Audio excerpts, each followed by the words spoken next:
Let's talk about cross crawl. Okay, anybody want to volunteer to get checked for cross crawl? If you need it or not. In Touch for Health, they teach that cross crawl will balance all your meridians at the same time.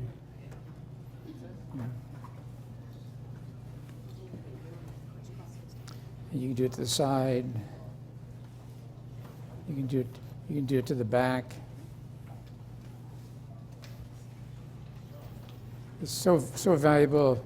If you cross crawl every morning when you got up, you balance your body for the whole day.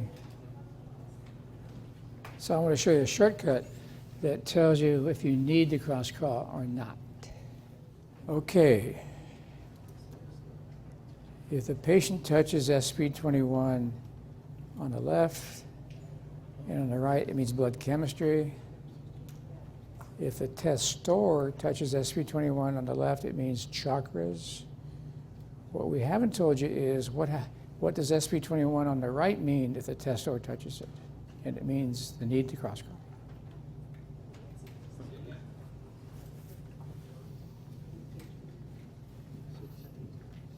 And he shows it. Shortcut for cross crawl. SP21 on the right shows when you challenge it. Challenge it means this person touches it rather than this person touching it. Now, the next thing to find out is which head turn cancels that out. Turn your head to the left. Turn your head to the right. Okay, when he turns his head to the left, it cancels it out. So you need to know the head turn. And now that you know the head turn, then every time the left arm comes up, he turns his head to the left. And when the right arm comes up, he keeps his head straight. Head straight, head left. Head straight, head left. See how we found that out? 10 times each side. I'm going to recheck him. It's gone. Now, I just got through telling you how beneficial it is. How can you determine which side you should turn your head to if SP21 on the right does not show? So even though it does not show, it's still beneficial. It's still beneficial to do that every morning. But if you know your head turn, you can make it more beneficial. So here's how you find that out. Purposely create the need to cross crawl by having him homolateral crawl. See, this is the wrong way to do it. And what you've done, though, you've created the need for it.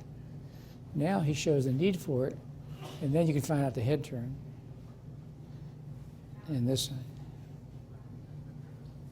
So that's how you could create the need to find out the head turn. Because the head turn will stay the same the rest of his life. In his case, always the left.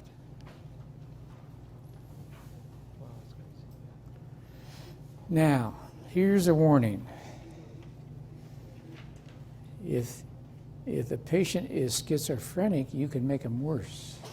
The schizophrenic patient actually gets strong on homolateral crawl. Yeah. So that's not normal. But they do get strong on homolateral crawl.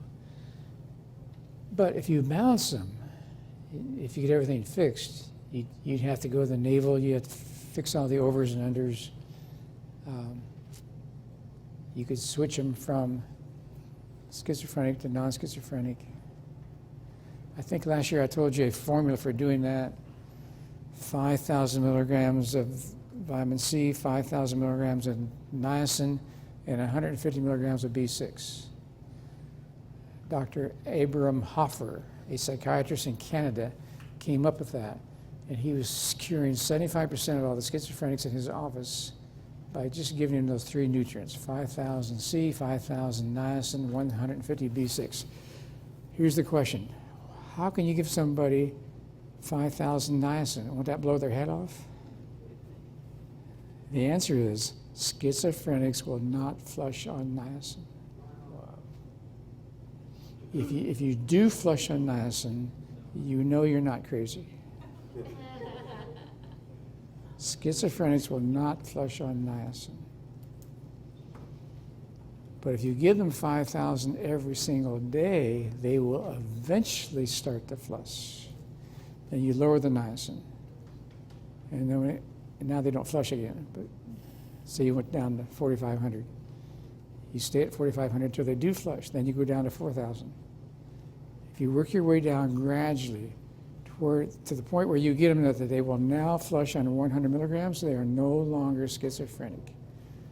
And that's how Dr. Abram Hoffer was curing his schizophrenic patients, by using niacin, vitamin C, and B6 throughout the day. Those are daily totals with a meal, with food.